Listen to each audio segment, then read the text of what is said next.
Sonic Advance 3 is the final game in the Game Boy Advance trilogy and was released in 2004. Like the previous installments, this is a 2D platformer with a nod to Sonic's Genesis glory days, with a few new twists on the classic formula.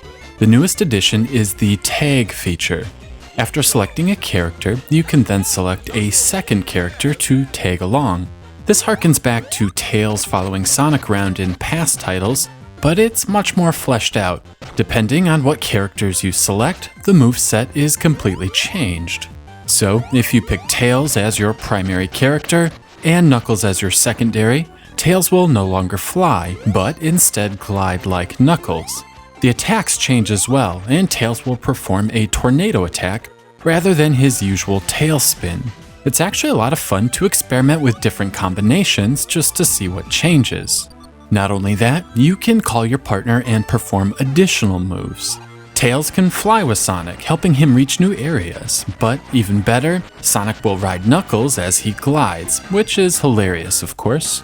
It doesn't change the game drastically, and using the new features isn't required to progress, but it's something new and it's clear the developers put a lot of thought into it.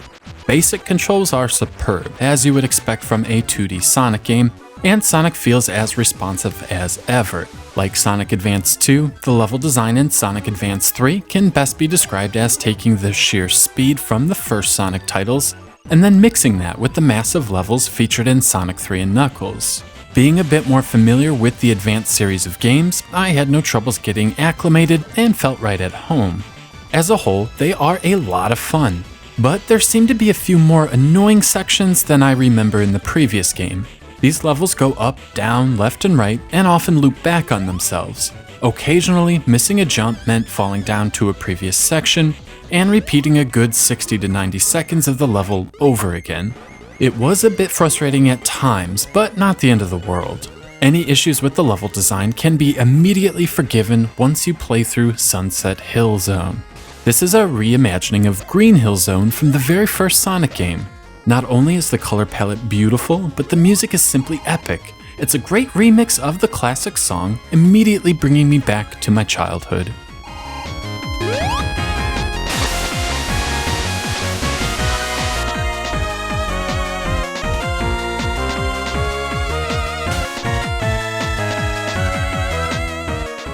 Sonic Advance 3 has some pretty great music. The tempo is all extremely upbeat and fits the fast-paced nature of the game perfectly.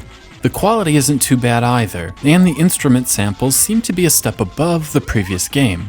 The sound effects are also clearer and less compressed.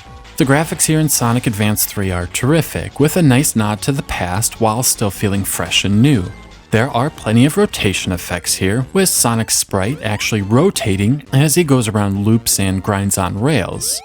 Eggman's robotic creations also employ plenty of these effects, and it's all very appealing. Speaking of bosses, they still kind of suck.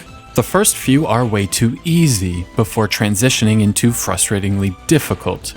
The difficulty lies in the knockback and open pits. Things go south with this Jack-in-the-Box style boss.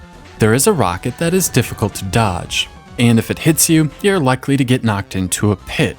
Then there is the actual springed enemy, which again will knock you straight into a pit. Eventually, I finally got the timing down and got through it, but it certainly wasn't fun. Then there is this boss. You must jump on platforms while your partner spawns, hopefully hits Eggman, and then falls to their death. While this is a very sloppy concept to start with, it's made worse by Eggman's attack. Again, if it hits you, you'll get knocked off the screen and die. And the platforms collapse after a few seconds, so sometimes you're just screwed. I finally gave up and switched the game to easy in order to get past it. It's just really frustrating and poorly designed. As a whole, Sonic Advance 3 is still an incredibly fun Sonic game. The tag team style gameplay adds a new twist to the formula and makes the game feel like more than just a simple cash-in for the franchise. The graphics and sound are excellent, and is a nice send-off to the Sonic Advance series. Unfortunately, the game is let down by some terrible bosses and occasionally subpar level design. Still, the good easily outweighs the bad, and this is another awesome Sonic game. And there's Sunset Hill. 4 out of 5.